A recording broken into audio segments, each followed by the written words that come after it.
Assalamu alaikum warahmatullahi wabarakatuhu kabajamtoota hordoftoota chaanaala ijoollee Oromoo shananii akkam jirtan nagaa keessanii baga jiraattan isiniin jecha guyyaa har'aa kana inshaa Allah nyaata bareedaa hojjechuudhaaf jechuudha. Keekii waliin dalaynaa turtiin keessan nu wajjin haa ta'u wantoota keekii inshaa Allah wantoota keekii dalaguudhaaf guyyaa har'aa keekii hojjechuuf wantoota nu barbaachisan isin agarsiisa turtiin keessan na wajjin haa ta'u isiniin jedha. Akkuma argitan ka maashina kana midheetanii yeroo baay'ee isatti waa hojjedha. Maashina kana harkaanillee hojjechuun ni danda'ama akka salphatuuf malee jechuudha. Dabalataan kunoo asitti argitan sukkara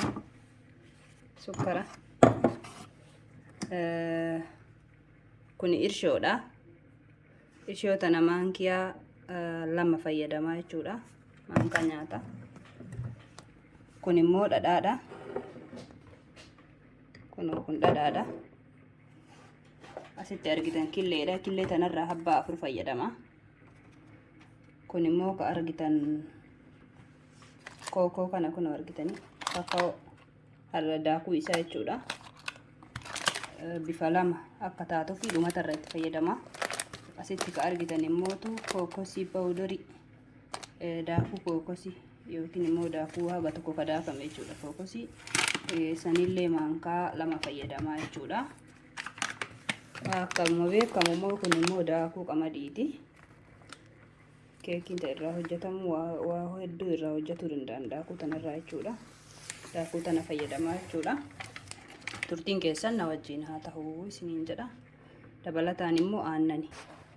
Kun immoo aannanii jechuudha. Kun akkuma argaa jirtan aannanii.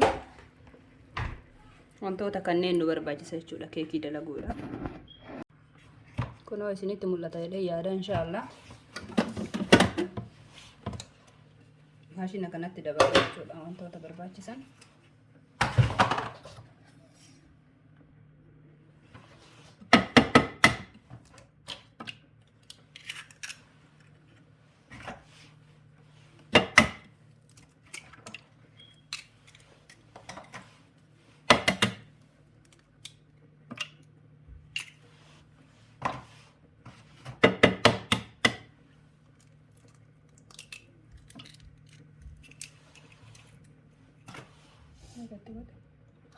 Illee afuritti godhee jira. Kun immoo dhadhaadha.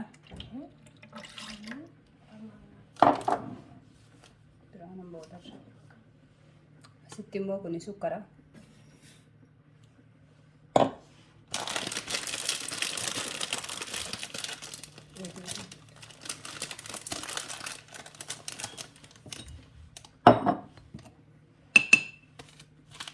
Kuni kakao powderiidha.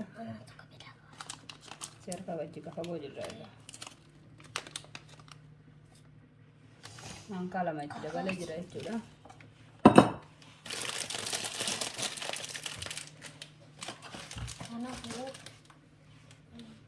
Amma itti banna. Bakka dhadhaa kana yoo mijanne zayitallee fayyadamuun ni danda'ama. Lachuu himataa.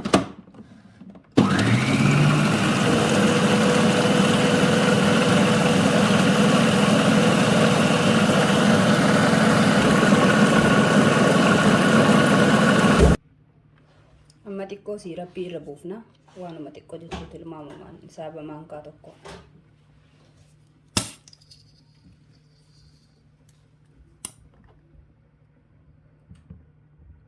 Yoo qabaatu baatellee rakkoo hin qabu. Achi godhe. Deebisnee daa'inaa aga wal fudhata.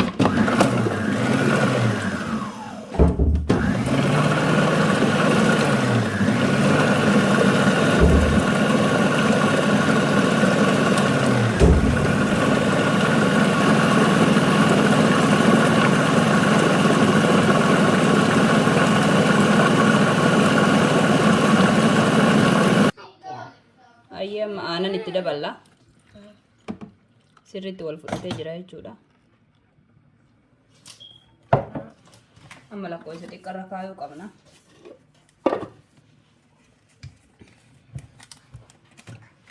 irshoo itti daana. Maankaan kun hedduu guddaa waan ta'eef maankaa tokko gahaadha.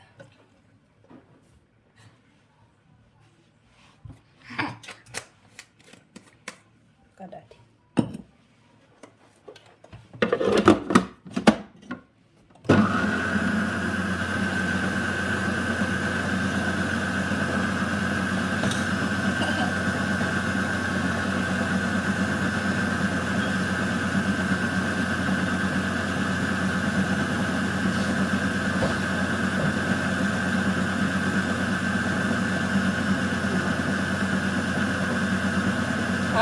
Litii isaa qopheessinu kana fakkaata.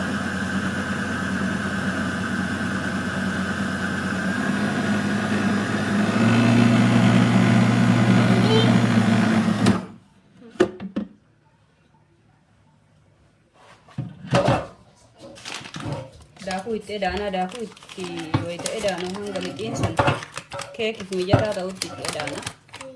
Yoo likkinellee umaraa kun qabu jechuudha. Rutti qoolaman jedhamu tilmaama kiyyaatti.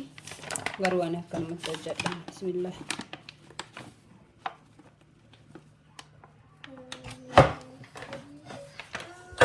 Dhawaatan itti edaanna.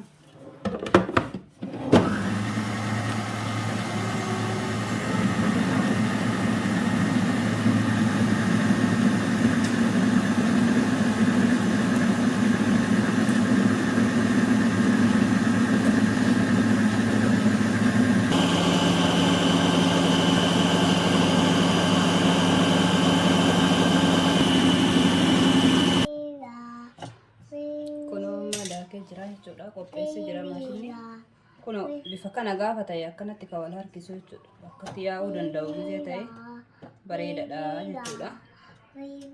Ammaan bifa lama waan godhu hedduuf asitti irraa asirri fadha meeshaa biraatti.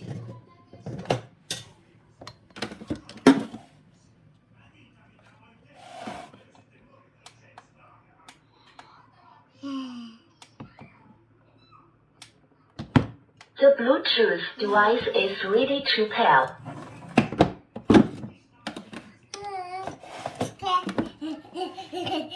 Kunoo kana lixii adiitti ajame irraa hirrifadhee jira. Lixii bifa biraa hojjechuudhaaf immoo kana itti dabaladha jechuudha.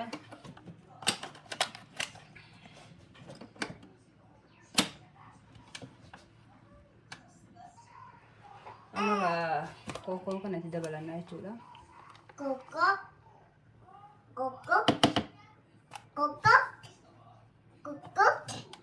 Kalama.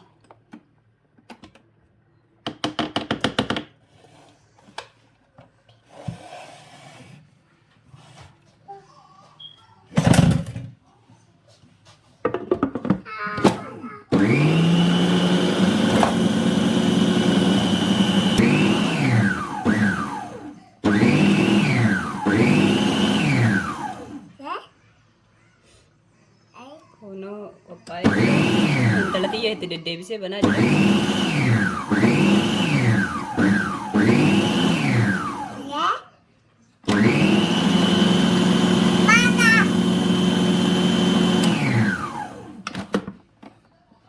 Kuno bifa lama hojjannee jirra.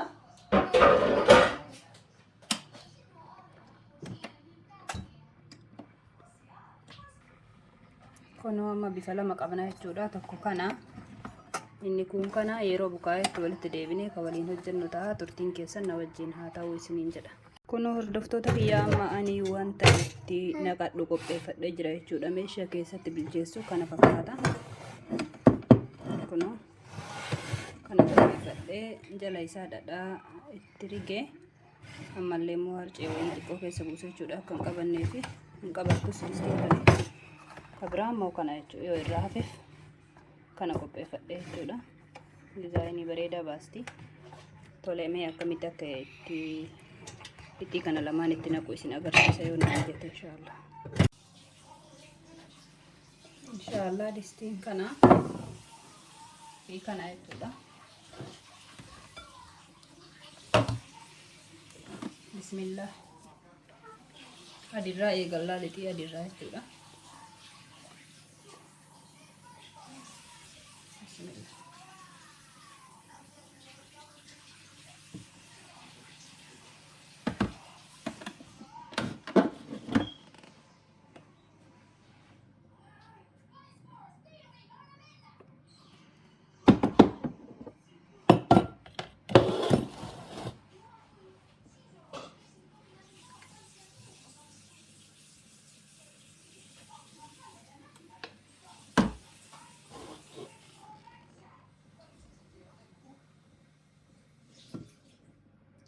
Dabaree akkatti irra buufnaa jechuudha.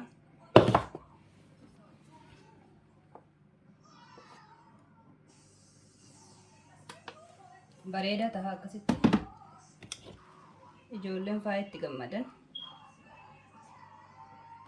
ijoolleen waan ijaan itti toletti amanti.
Kun kana fakkaata.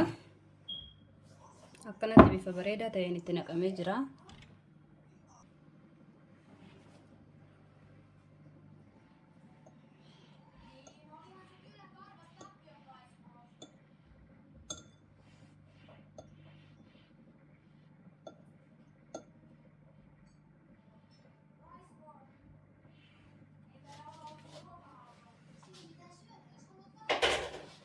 Akkana fakkaataa jechuudha lixiin isaa.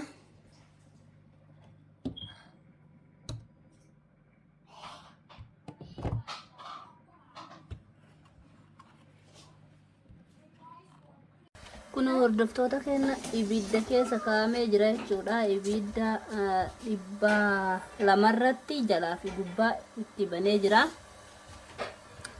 Akkana daqiiqaa 15 hanga 20 ibidda gabaabaa irratti waan ta'eef 15 keessatti bilchaata. 15 fi 20 jidduutti keessaa baafna jechuudha. Kana fakkaataa turtiin keessan nu wajjin haa ta'u.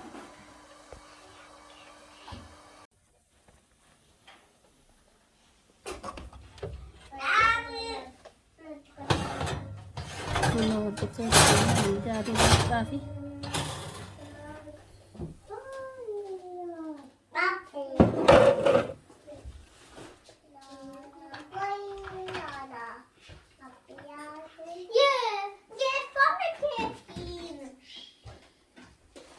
kana fakkaata. Inshaallah mee kana keessa gisee baasee nagartanii bareedadha maashaallah.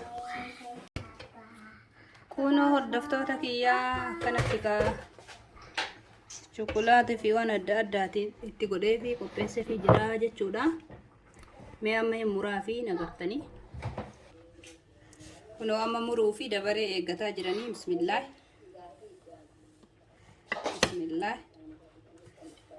Tokkoffaa beebii murraa idilliif jechuudha.